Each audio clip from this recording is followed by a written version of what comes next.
A comment was made by NBA player, now retired, Matt Barnes, with regard to Steph Curry, that many players in the NBA don't like Steph Curry. They're jealous of Steph Curry because he's light-skinned. And because he's light-skinned, he's admired more than other players who are even greater than him because they were dark and he was light. So LeBron James, Kevin Durant, no one gets the type of praise from the white media as Steph Curry does because he's so light, and that players are jealous of him. I want to say this. I do not believe in light skin supremacy. I do not support light skin supremacy.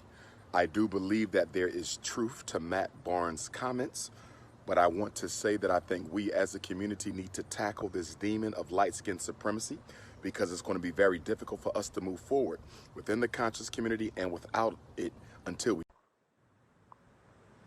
I have had to deal with criticism from brothers and sisters because I refuse to support dark skin supremacy or light skin supremacy. I have been attacked by sisters who feel as though I'm obligated to marry a dark-skinned woman as a way of validating the beauty of our darker-skinned sisters. I grew up in a family where light skin supremacy existed on both sides of the family tree.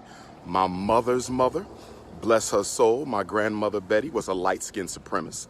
My dad's mother, bless her soul, Grandmama Ida, she was a light-skinned supremacist. There was light-skinned supremacy on both sides of my family tree. And I thank God that I was never affected by that. I always loved who I was. I've always embraced my melanin. And I would even argue that some of the resentment I get in the conscious community is because I am darker than many of the scholars in the conscious. I do not support or condone light-skin supremacy at all. I love and embrace all Africans, whether they be light, bright, or blue, black, purple. You understand? Whether you look super light skinned, you still my brother. Whether you super chocolate, you still my sister. I don't make any differences or distinctions between skin tone. I love all black people, and I thank God that I was not affected by the light skin supremacy that I had to endure even within my family. You understand? And for a long time, I said I was only going to marry a dark-skinned woman, okay, because I thought that I needed to validate the love and beauty of our richly melanated queens. But I had to check myself and say, if you're going to exclude all light-skinned women from the possibility of becoming your mate, then you know better than the people you're fighting against. You're practicing your own form of dark skin supremacy. So I had to check myself and check my thinking to realize what I was about to do. Sometimes at my lectures, I'll hear comments from sisters who will say, I'm too light for him, or I'm too light for you. I've had sisters say to me, you would never consider going out with a woman as light as me. Because of my unapologetically African position, a lot of light-skinned people think I have aversion to them. I do not have aversion to them. I have a lot of light-skinned people in my family. Some of my heroes were light-skinned. I've dated extremely light-skinned women to extremely dark-skinned women.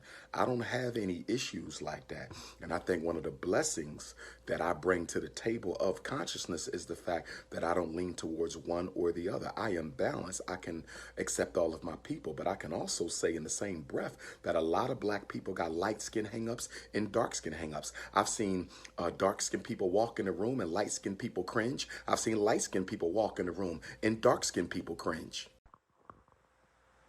I think one of the reasons that it's going to be so difficult to get rid of light skin supremacy and dark skin supremacy in the black community is because black people who are infected with both of those diseases don't want to talk about it. Whenever this conversation comes up, you're quick to see people post things like, we need to stop talking about this. We need to get beyond this. Why are we bringing this up? It's because they're not comfortable talking about it, because either they are a light skin supremacist or either they are a dark skin supremacist. What problem do you know goes away because we stop talking about it? No problem goes away because we stop talking about it. But again, you have insecurity in both light and dark. You also have people who are responsible for perpetuating this type of mindset in both light and dark. Let's be honest. Where do our children learn that light skin is pretty and dark skin is ugly? They learn it from their parents. We are the hypocrites, not white people. We are the hypocrites.